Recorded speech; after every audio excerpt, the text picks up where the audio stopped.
of the house half a block down a very bait shop. You know. Well, anyway, back then life was going swell and everything was just peachy.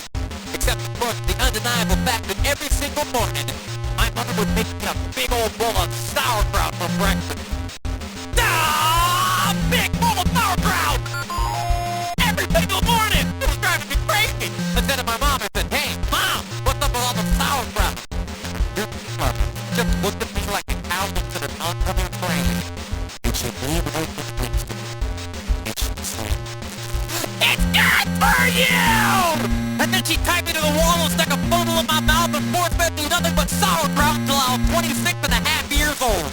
That's my swore that someday I would get out of that basement and travel to a magical, faraway place where the sun is always shining and the air smells like warm new beer and the towels are oh so fluffy, where the triners and the leopards play their ukuleles all day long and anyone on the street will gladly shave your back for a nickel.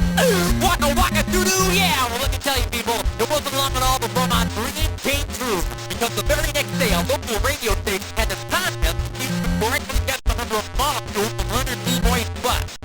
I was off by 3, but I still won the grand prize. That's right, a first-class one-way ticket to Albuquerque. Albuquerque. Oh, yeah. You know, I've never been on a real airplane before, and I gotta tell you, it was really great. Except that I had a different large Albanian woman with a smooth getting used to your body odor, and a little kid in back of me kept throwing up the whole time. The flight attendant ran out of Dr. Pepper and salted peanuts, and the inside troops were Viadome with Polly Shore. And oh yeah, the airplane burned out. We went to a tailspin and crashed into a hillside. The plane exploded in a giant fireball, and everybody died. Except for me. You know why? 'Cause I had my tray table up, and my feet back in the full up prime position. Had my tray table up, and my feet back in the full up prime position. Had my tray table up, and my feet back in the full up prime position.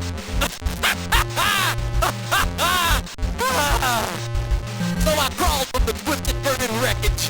I crawled on my hands and knees for 3 full days, dragging along my big leather suitcase and my garment bag and my tenor saxophone and my 12-pound bowling ball and my lucky autographed glow-in-the-dark snorkel. But finally I arrived at the world-famous Albuquerque Holiday Inn where the towels are oh so fluffy and you can eat your soup right out of the ashtrays if you wanna. It's okay, they're clean.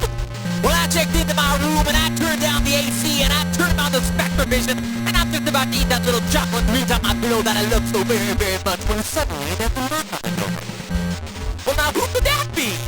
I say, who is it? No answer. Who is it? There's no answer. Who is it? They're not saying anything. So finally I go over and I open the door and just as I suspected, it's a big fat hermaphrodite with a flock of seagulls haircut and only one nostril. Oh man, I hate it when I'm right.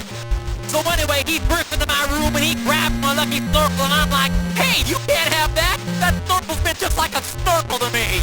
And he's like, "Tough." And I'm like, "Give it!" And he's like, "Pick me!" And I'm like, "Okay." So I grabbed his leg and he grabbed my esophagus and I bit off his ear and he chewed off my eyebrows and I took out his appendix and he gave me a colonic irrigation if indeed you better believe it. And somewhere in the middle of it all, the phone got knocked off the hook. And 20 seconds later, I heard a familiar voice. And you know what it said? I'll tell you what it said. It said, "If you'd like to make it home, hang up, try again. If you need help, hang up, operator. If you'd like to make it home, hang up, try again. If you need help, hang up,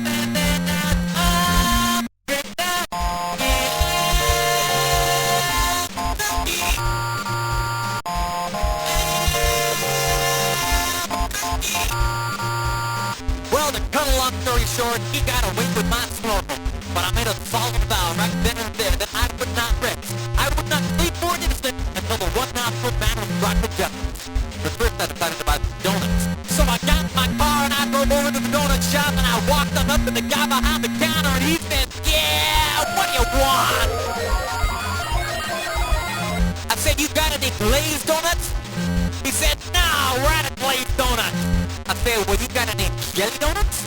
He said, no, we're out of jelly donuts. I said, you got any Bavarian cream filled donuts? He said, no, we're out of Bavarian cream filled donuts.